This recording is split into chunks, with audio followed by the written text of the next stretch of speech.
tudo em nossas vidas, Senhor. Muito obrigado mesmo por te peço, Deus. Te peço pela vida da minha filha, te peço pela vida dela e te agradeço também pela bênção que é essa menina, entendeu? Assim como a bênção que é o meu filho Edson também, que está lá no sul, mas graças a Deus que está no caminho também. O Júnior também está indo no mesmo caminho. E, assim, o Tiago também, graças a Deus. Isso que eu te peço, que seus tempos estejam sempre presentes em nossas vidas, nos protegendo, em nome de Jesus. Amém. A história é a seguinte. Vai querer sair? Não, pior que dessa vez não. Isso aí lembra de todo mundo, sabe? Por isso que é bom de não. Eu tinha separado uma palavra para hoje, mas Deus mudou. Porque, na verdade, o que aconteceu? Eu ia levar a palavra de quarta, né? Agora, anteontem. E aí, Deus já tinha me dado uma palavra. Mas assim, eu até comentei com o Thiago, que Deus me deu a palavra, mas ao mesmo tempo eu não estava sentindo que eu ia pregar lá na igreja, né? Porque toda vez que eu vou pregar, eu fico com aquela sensação dentro de mim. Mas no quarta-feira eu não fiquei. E por final das contas, o curso foi cancelado, né? Então eu até falei isso com o Thiago, eu já tinha a palavra e assim, pode ser que eu use essa palavra em uma outra oportunidade na igreja também, mas como eu falei, eu tinha separado uma mensagem, mas ali, na hora da oração, Deus me direcionou a dar essa palavra, né?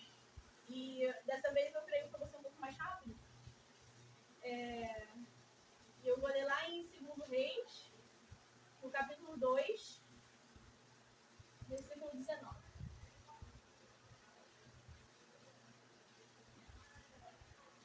Diz assim: alguns homens da cidade foram dizer a Eliseu: como podes ver, esta cidade está bem localizada, mas a água não é boa e a terra é improdutiva.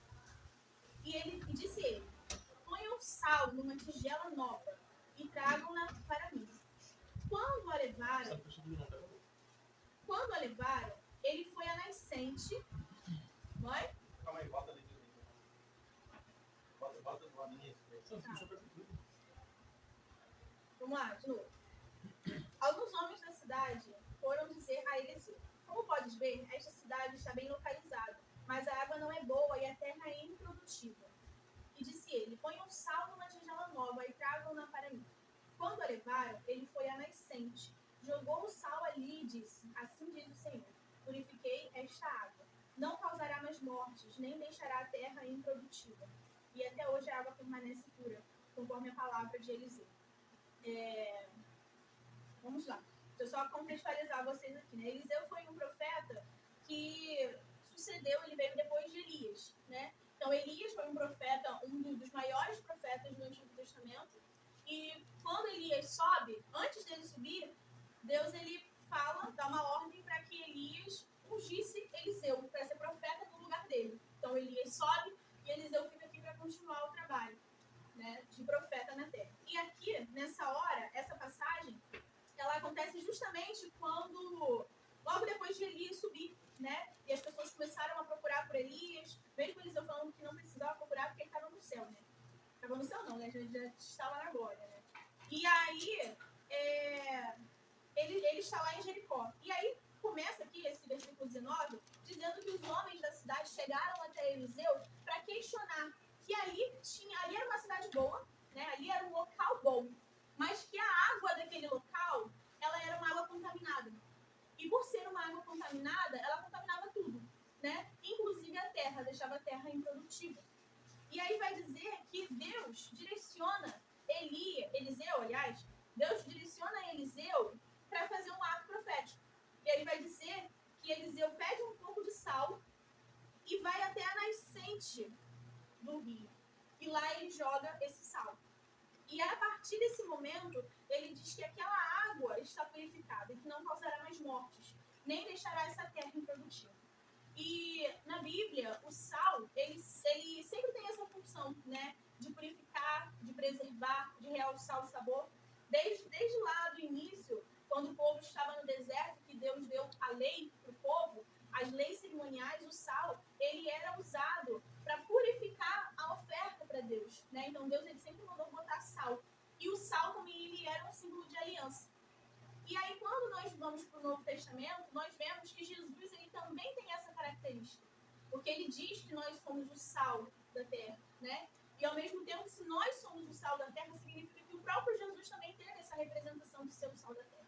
Mas aqui o interessante é que quando Eliseu ele faz esse ato profético, como eu falei, esse rio passava ali naquela cidade, que até então era uma cidade boa, né? Mas esse rio ele era contaminado. E aí Deus começou a falar comigo, né, sobre o rio sendo nós, né? Nós estamos contaminados diante da presença do Senhor. E quando nós estamos contaminados, acontece isso. Nós acabamos contaminando aqueles que estão à nossa volta, porque ele vai dizer que essa água contaminou a terra, e a terra ficou improdutiva, né? E aí lá em Tiago vai dizer que de uma fonte não pode jorrar água doce e água amarga ao mesmo tempo, né? Lá no Novo Testamento vai dizer isso, que de uma fonte não jorra água doce e água amarga. Na verdade, dessa fonte vai jorrar aquilo que está no nosso interior. Então, se no nosso interior existe amargura, existem coisas a ser resolvidas, existem pensamentos que nos afastam do Senhor, infelizmente é isso que vai ser jorrado de nós, né? A amargura. Mas se dentro de nós existe a docidão do Espírito, né? A leveza do Espírito, a paz do Espírito, de fato é isso que também vai jorrar de nós. E aqui vai dizer que Eliseu, ele não pegou esse sal e jogou ali no rio. Vai dizer que ele pegou esse sal e jogou lá na nascente. Ou seja, Eliseu ele foi lá na fonte do problema. Lá onde inicia, né? O rio ele começa lá na nascente. Então, se você quer contaminar um rio, você vai na nascente e você contamina lá. Que automaticamente, quando ele começar a jorrar, ele vai contaminar todo o percurso do rio, né? Da mesma forma, se você quer limpar esse rio, você também precisa ir lá na nascente. Então, lá na nascente, é lá que tem o problema. E é lá também que o Senhor vai purificar. Então, exatamente, Deus está falando comigo isso. Nós nos colocamos nessa posição, né? A Bíblia, ela usa várias representações para nós. E como eu falei lá em Tiago, fala, né, da fonte. Isso traz para nós. Quando nós estamos com um problema, o nosso Deus que louvamos aqui, o Deus grande, maravilhoso que nós falamos, ele não vem com medidas paliativas na nossa vida. Ele não vem para amenizar um problema. Ele não vem para esconder um problema. Jesus ele chega na nossa vida e ele vai direto na fonte, que é o nosso coração. Jesus ele chega na nossa vida para transformar a nossa vida por completo. Então, se há algo de errado na nossa vida, se na nossa vida nós sentimos falta de algo, se nos falta a presença do Senhor, se nos falta perdão, se nos falta amor, não importa. O que nos falta, que acaba trazendo um prejuízo para nós e também para a terra que está à nossa volta, porque querendo ou não, nós vivemos em uma comunidade, né, seja a nossa família, seja os nossos amigos do trabalho, seja, não importa, a igreja, mas quando há algo de errado em nós, isso jorra nos outros. Da mesma forma que quando há algo bom também jorra, né?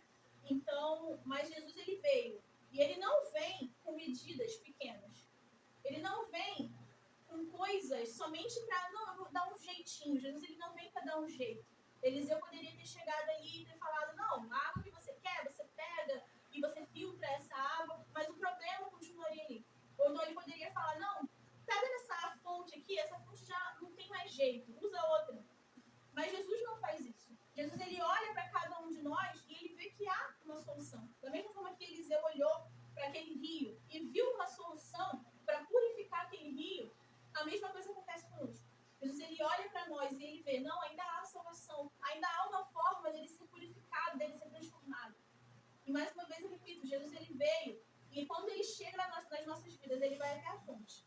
Ele vai mudar aquilo que é a nossa essência, né? A palavra vai dizer lá em Provérbios que nós precisamos, de tudo que se deve guardar, nós temos que guardar o nosso coração, porque é dele que saem as fontes da vida.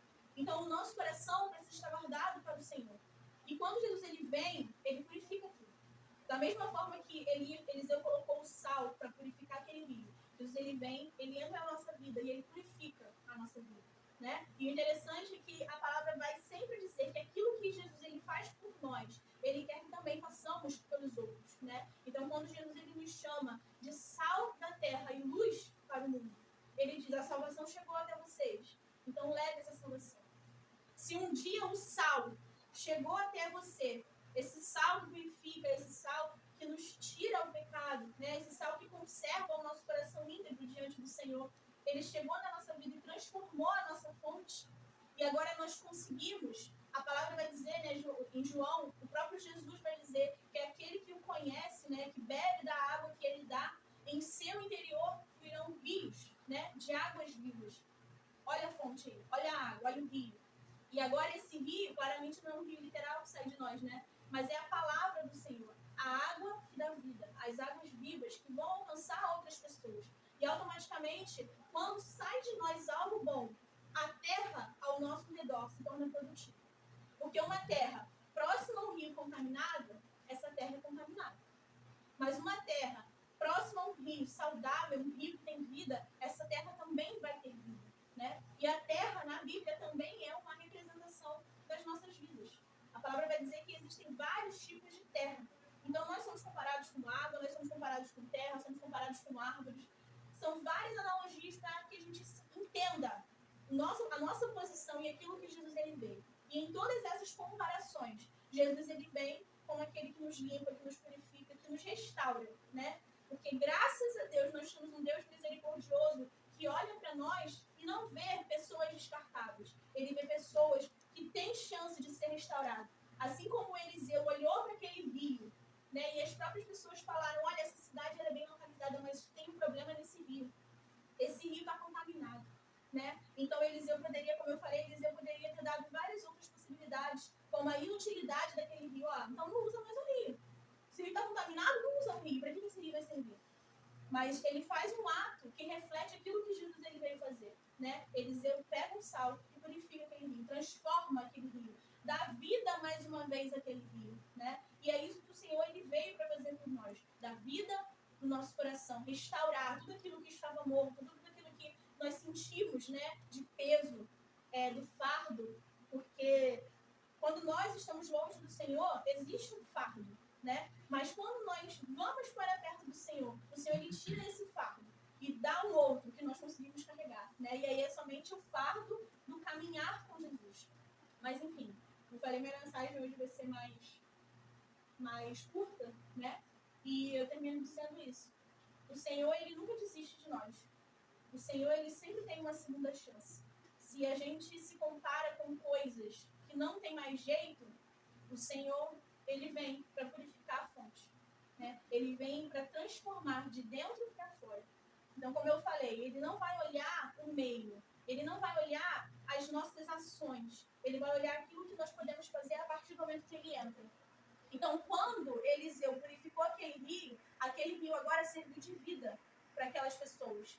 Agora as pessoas poderiam ir até aquele rio, beber daquela água, usar aquela água no seu dia a dia, usar aquela água para manter o seu sustento no plantio, né? Então é isso que o Senhor faz por nós. Além de nos purificar e de nos transformar, Ele agora também nos usa para sermos fonte de vida para outras pessoas. Amém? É isso.